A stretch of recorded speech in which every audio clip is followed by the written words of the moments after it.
अस्सलाम वालेकुम, this Salim from skills academy. इस वीडियो में हम सीखेंगे रैंक ब्रेन के बारे में। तो रैंक ब्रेन जो है वो बेसिकली एक ऐसा एल्गोरिथम है जो कि यूज़र इंटेंट को यूज़ करता है चेक करने के लिए कि जो रिजल्ट शो हो रहे हैं वो यूज़र्स को पसंद है या नहीं। तो ये लॉन्च हुआ था 2015 में। तो बेसिकली इसने 15% क्वेरीज जो हैं उनको चेंज कर दिया था पूरे गूगल की। और इसके अलावा बेसिकली ये हमिंग बर्ड का हिस्सा है। और इससे पहले गूगल जो है वो देख सकता था पेजेस को, अब जो है वो पढ़ सकता है हर एक लफ्ज़ को। तो रैंक ब्रेन से पहले बेसिकली इस तरीके से फर्क होता था कि गूगल के जो इंजीनियर है वो कुछ इंप्लीमेंट करते थे, जिनकी वजह से जो सर्च रिजल्ट है वो ऊपर नीचे हो जाते थे। उसके बाद वो उसका इम्पैक्ट देखते थे, अगर पॉजिटिव इम्पैक्ट हो तो वो फिर उसे परमानेंटली इंप्लीमेंट कर देते थे। उसके बाद जो रैंक ब्रेन है ये बेसिकली यूजर सेटिस्फेक्शन को यूज करता है। उसमें पेड dwell टाइम भी आ जाता है, बाउंस रेट भी आ जाता है, फोगो स्टिकिंग। तो बेसिकली जिन रिजल्ट्स पे लो यूजर सेटिस्फेक्शन हो उन पे न्यू एल्गोरिथम टेस्ट करता है। मिसाल के तौर पे जो बैकलिंक्स इंपॉर्टेंस है उसे इंक्रीज कर देता है, तो मतलब वो सारे रीशफल हो जाते हैं रिजल्ट। तो जो टॉप पे होते हैं वो देखता है कि क्या वो यूजर को सेटिस्फाई कर रहे हैं। अगर सेटिस्फैक्शन रेट बढ़ जाए तो फिर वो उसे परमानेंटली इंप्लीमेंट कर देता है। तो फिर जब इन दोनों को कंपेयर किया गया गूगल इंजीनियर्स और रैंक ब्रेन को,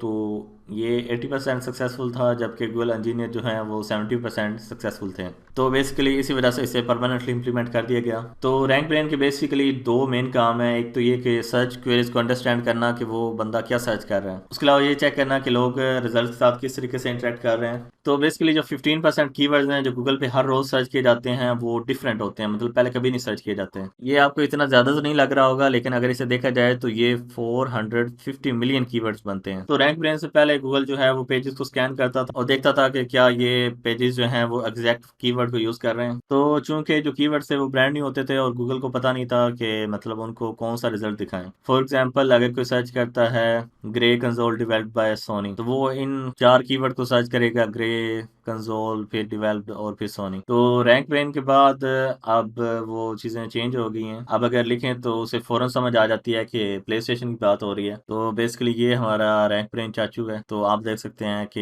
ये यहाँ पे सोच रहा है कि यूज़र को कौन सी चीज़ दिखानी चाहिए, निंटेंडो कंसोल या प्ले स्टेशन कंसोल। उसके अलावा जो रैंक ब्रेन है वो यूजर सेटिस्फेक्शन बेसिकली इस तरीके से काउंट करता है कि user types keyword in Google. उसके बाद रैंक ब्रेन जो है वो उन कीवर्ड को कंसेप्ट में कन्वर्ट करता है और उसके बाद उन रिजल्ट्स को उन कंसेप्ट के लिए दिखाता है। और अगर वो पेज यूजर को सेटिस्फाई कर दे तो फिर वो पेज हमेशा के लिए रैंक हो जाता है, और अगर सेटिस्फाई ना करे तो फिर अगली दफ़ा जब वो सर्च किया जाता है तो उसे एक डिफरेंट रिजल्ट शो करवाता है। तो उम्मीद है आपको रैंक ब्रेन के कंसेप्ट की समझ आ गई होगी। वीडियो देखने का शुक्रिया। अल्लाह हाफिज़।